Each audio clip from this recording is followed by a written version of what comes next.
ఎలా అనిపిస్తున్నాయి and local కాన్స్టిట్యున్సీలో మళ్ళీ బీఆర్ఎస్ వచ్చే అవకాశం ఉందా లేదా కాంగ్రెస్ వస్తుందంటారా? కాంగ్రెస్ వరకు బాగానే పనిచేస్తుంది నాకు తెలిసినంత వరకు. బీఆర్ఎస్ వచ్చే అవకాశాలు తక్కువగానే కనిపిస్తున్నాయి.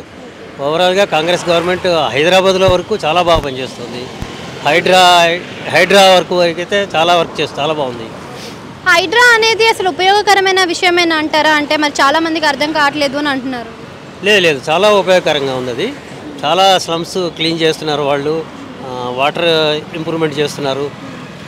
బాగుంది. హైడ్రా అయితే వర్క్ బాగుంది, డిపార్ట్మెంట్ బాగుంది, వర్క్ బాగుంది, ఎక్సలెంట్. కానీ ఇక్కడ పేదవాళ్ళ ఇళ్ళని కూల్ చేస్తున్నాడు, పేదవాళ్ళ కడుపును కొడుతున్నాడు అని అంటున్నారు కదా. అవన్నీ ఆక్యుపైడ్ కదా, ఆక్యుపైడ్ని వాళ్ళు తీసేస్తున్నారు, తప్పదు. పేదవాళ్ళు అంటే అందరూ పేదవాళ్ళు ఉండకపోవచ్చు, అక్కడ అంతా ఆక్యుపై చేశారు. ఒక్కొక్కరికి 3-4 ఇళ్ళు ఉన్న వాళ్ళు కూడా ఉంటారు అందులో.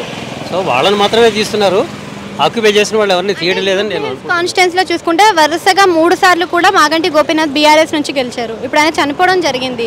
మరి లోకల్ బాడీ ఎలక్షన్స్ అయినా కానీ, బై ఎలక్షన్స్ అయినా కానీ మరి ఆయన మళ్ళీ గెలిచే అవకాశం, అంటే బీఆర్ఎస్ గెలిచే అవకాశం ఉందంటారా, కాంగ్రెస్ గెలిచే అవకాశం ఉందంటారా?